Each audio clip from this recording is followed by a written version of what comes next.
न यह कोई स्वप्न की बात है, न यह कोई किस्सा कहानी है, न मैंने उस समय टीवी चैनल्स, गांव में रहते नहीं थे टीवी टेलीविज़न, कि मैं देखा हूँ तो काल्पनिक दृष्टि के कारण मेरे अंदर ऐसे विचार उत्पन्न हुए हैं।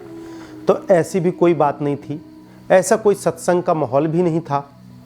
और वह दिव्यात्मा पारदर्शिता शरीर, और इसमें सबसे बड़ी बात कि मुझे खुली आंखों, खुली दृष्टि में वह दिखते थे। जिस तरह आप और हम सब लोग बैठे हैं, इसी तरह वह मुझे दिखते थे और मैं उनके साथ चल पड़ा।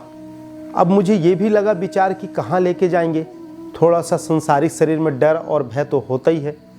तो एक सज्जन थे वहाँ पे, बुजुर्ग थे वो, उनको मैं अपने साथ लेके आया कि चलिए आप, पता नहीं ये कहाँ लेके जाएंगे। परंतु उन्हें तो दिखाई दे नहीं रहे थे। मेरे जो उस दिव्यात्मा से बात हो तो मेरे शब्द तो उन्हें सुनाई दे, पर उनके शब्द उनको सुनाई देता नहीं था। और मैं सोच रहा था कि इनको भी सुनाई दे। मेरी उम्र भी 16 साल के लगभग थी। चलते चलते चलते आया, आज ये जिस स्थान पर आश्रम निर्माण है, इसी स्थान पर मैं आया।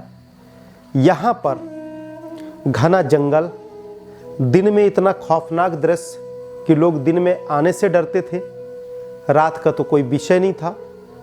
ग्रामीण अंचल के मुताबिक इसका नाम झरझरा रखा गया कि झरझर की यहाँ आवाज़ आती है। और वह दिव्यात्मा मेरे साथ आए और झाड़ी झंकार से पारदर्शिता शरीर तो चला गया। उस समय तो मुझे यह भी ज्ञान नहीं था कि पारदर्शिता शरीर भी होता है।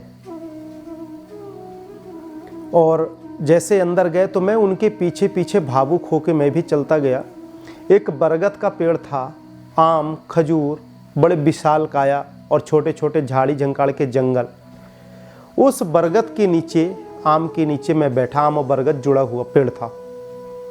जैसे मैं बैठा तो जैसे गर्मी में बैठ के, 26 मई का ये बात है, और जैसे मैं बैठा तो वह गायब हो गए, वहाँ से अलोप हो गए। और अलोप होने के बाद एक कोई दैविक शक्ति, लाल नीला प्रकाश, इंसान की भांति घोड़े की चाबुक पकड़े आए और मेरे से ठीक 20 मीटर या 15 मीटर आगे खड़े हुए और ऐसी शक्तियों से फोकस मारे और मेरे अंदर से प्राण चेतना को, आत्मा को निकाले। अब उन्होंने आत्मा निकाला, प्राण चेतना निकाला, ये तो मुझे उस समय ज्ञान भी नहीं था। पर यह है कि मेरे जो शरीर की क्रिया थी तो वह शरीर फड़फड़ाया और काफ़ी चेस्ट पेन हुआ मेरे हार्ट पे, काफ़ी पेन, और ऐसा नसों में फटन सा हुआ जैसे कि नस फट रही हो। और मेरे शरीर से वो हुआ और फिर लफ्ज़ों से, मुख से उन्होंने बाहर निकाले कुछ ऐसी ऊर्जा, कोई ऐसा प्रकाश पुंज बाहर निकला मेरे शरीर से।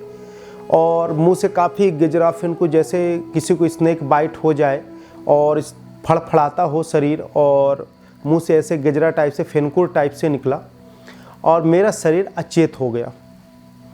अचेत होने के बाद उन्होंने छोटा सा उसको पारदर्शिता रूप में, एक छोटा सा बालक रूप में बनाए और अपने ओर खींचे ऐसे शक्तियों के माध्यम से, प्रकाश से। और एक हाथ से जैसे छोटे बच्चे को उठाया जाता है, ऐसे उठाए और उठाकर घोड़े में बैठाए और एक हाथ से ऐसे पकड़े मेरे को।